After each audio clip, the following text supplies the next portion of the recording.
নমস্কার। ত্রিপুরাতে এমবিবিএস ভর্তির জন্য রাজ্য সরকারের তরফ থেকে আ এবং মেডিকেল কাউন্সিলের তরফ থেকে স্টে ভ্যাকেন্সি রাউন্ডের যে সম্পূর্ণ সময়সূচি সেটা প্রকাশ করা হয়েছে। রেজিস্ট্রেশন, পেমেন্ট এবং ফাইনাল যে সাবমিশন সেটা ২১শে নভেম্বর দুপুর ১২টা থেকে ২৩শে নভেম্বর সকাল ১০টা পর্যন্ত করা যাবে। পাশাপাশি রেজিস্ট্রেশন আনলকিংয়ের জন্য ২৩শে নভেম্বর সকাল ৮টা পর্যন্ত সময় দেওয়া হয়েছে।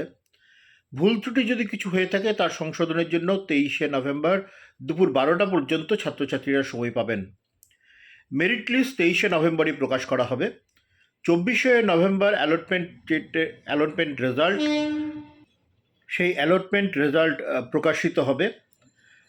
যে নমিনেশন সেটা ডিএমই অফিস থেকে সংগ্রহ করতে হবে। এর জন্য ২৫শে নভেম্বর দুপুর ১টা থেকে সময় দেওয়া হয়েছে। ডিএমই অফিস থেকে গিয়ে আপনাদের সেই নমিনেশনটা সংগ্রহ করে নিতে হবে।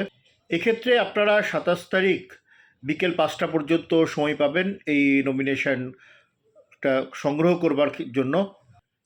২৫শে নভেম্বর থেকে ২৮শে নভেম্বর বিকেল ৫টা পর্যন্ত, ২৫শে নভেম্বর থেকে ২৮শে নভেম্বর বিকেল ৫টা পর্যন্ত ডকুমেন্ট ভেরিফিকেশনের কাজ হবে এবং ২৮শে নভেম্বরই বিকেল ৫টায় কিন্তু এবছর অর্থাৎ ২০২৫-২৬ শিক্ষাবর্ষের এমবিবিএস কোর্সের ভর্তির কাজটা সম্পূর্ণ হবে।